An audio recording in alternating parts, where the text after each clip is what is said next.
Assalamualaikum warahmatullahi wabarakatuh. Perkenalkan, nama saya Milenia Turyustisyani, mahasiswa Prinsip Unsap dari kelas 5A dengan nomor pokok mahasiswa 19352492. Di sini saya akan mempresentasikan mata kuliah Ekologi Administrasi Negara tentang etika upaya pembangunan lingkungan dan mewujudkan pembangunan yang berwawasan lingkungan. Saya akan membahas upaya pengembangan etika lingkungan. Yang pertama, ada penguatan misi untuk mempertahankan keseimbangan ekosistem. Untuk mempertahankan keseimbangan ekosistem, diperlukan adanya landasan yang kuat, yang memiliki kekuatan yang memaksa, dan sanksi yang tegas, yang mengikat seluruh bangsa.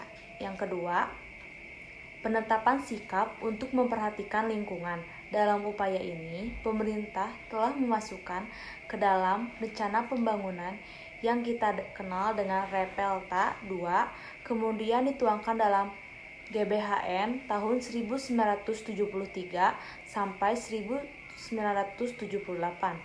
Kemudian dijabarkan dalam Kepres nomor 27 tahun 1975 dengan dibentuknya panitia inventarisasi dan evaluasi kekayaan alam yang bertugas menelah secara nasional pola permintaan dan persediaan perkembangan teknologi, baik kini maupun masa yang akan datang.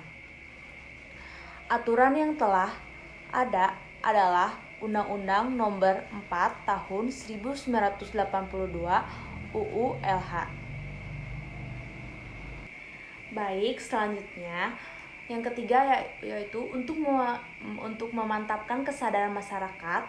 UU LH ini disempurnakan lagi dengan diundangkannya Undang-Undang Nomor 23 Tahun 1997 tanggal 19 September tahun 1997 tentang UU PLH, yaitu Undang-Undang Pengelolaan Lingkungan Hidup.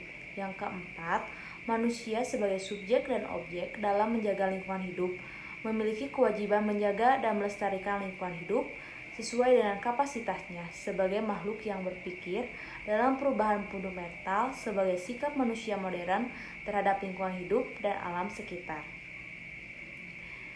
Yang kelima, manusia harus menghormati alam, memiliki kesadaran dan tanggung jawab, mampu melestarikan alam dan membina kesadaran dan solidaritas dengan generasi yang akan datang. Adanya larangan keras merusak, mengotori, meracuni yang bisa mematikan. Perlu dikembangkan lagi prinsip proporsional dan meminimalisir kerusakan yang timbul oleh pembangunan dan pembebanan biaya pada penyebab kerusakan lingkungan hidup. Jangan dibebankan pada masyarakat. Yang kedua ada pola pendekatan ekologis. Ada sikap teknokratis, yakni keterampilan yang menguasai sesuatu yang pada intinya merampas dan membuang alam dan mengambil semua yang diperlukan dari alam untuk kehidupan manusia.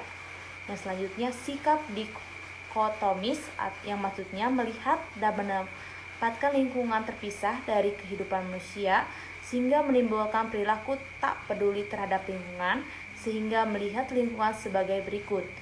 Yang pertama, cara melihat lingkungan. Yang kedua, cara memanfaatkan lingkungan. Yang ketiga, cara mengelola lingkungan. Dan yang keempat, cara menyelamatkan lingkungan. Yang ketiga, pola pendekatan psikologis. Pada dasarnya, pembangunan berkelanjutan adalah aktivitas memanfaatkan seluruh sumber daya alam untuk meningkatkan kualitas hidup manusia dan kesejahteraan manusia. Hal ini harus seiring dengan kelestarian sumber daya alam, baik sumber daya alam hayati dan non-hayati, maupun sumber daya alam buatan. Untuk itu, perlu memperhatikan yang pertama, psikologi lingkungan sebagai dasar perilaku subjek pembangunan. Yang kedua, psikologis lingkungan yang berperan dalam kebijakan pembangunan yang berwawasan lingkungan. Secara umum, psikologi lingkungan memiliki beberapa fungsi, di antaranya yang pertama, fungsi inspiratif, yang kedua, fungsi daya operatif, dan yang ketiga, fungsi evaluatif. Bila dikaitkan dengan Undang-Undang Nomor 32 Tahun 2004 tentang pemerintah daerah dan Undang-Undang Nomor 25 Tahun 2000 tentang kewenangan pemerintah provinsi, sebagai berikut mencakup yang pertama, program pengembangan dan peningkatan akses informasi sumber daya alam dan lingkungan hidup. Yang kedua, program peningkatan efektivitas pengelolaan konservasi rehabilitas sumber daya alam. Yang ketiga, program pencegahan dan pengendalian kerusakan pencemaran lingkungan. Yang keempat, program penataan kelembagaan dan penegakan hukum, pengelolaan sumber daya alam, dan pelestarian lingkungan hidup. Yang kelima, program peningkatan peranan masyarakat dalam pengelolaan sumber daya alam dan pelestarian lingkungan dan pelestarian fungsi lingkungan hidup. Baik, cukup sekian presentasi mata kuliah Ekologi Administrasi Negara. Mohon maaf bila banyak salah kata. Wassalamualaikum warahmatullahi wabarakatuh.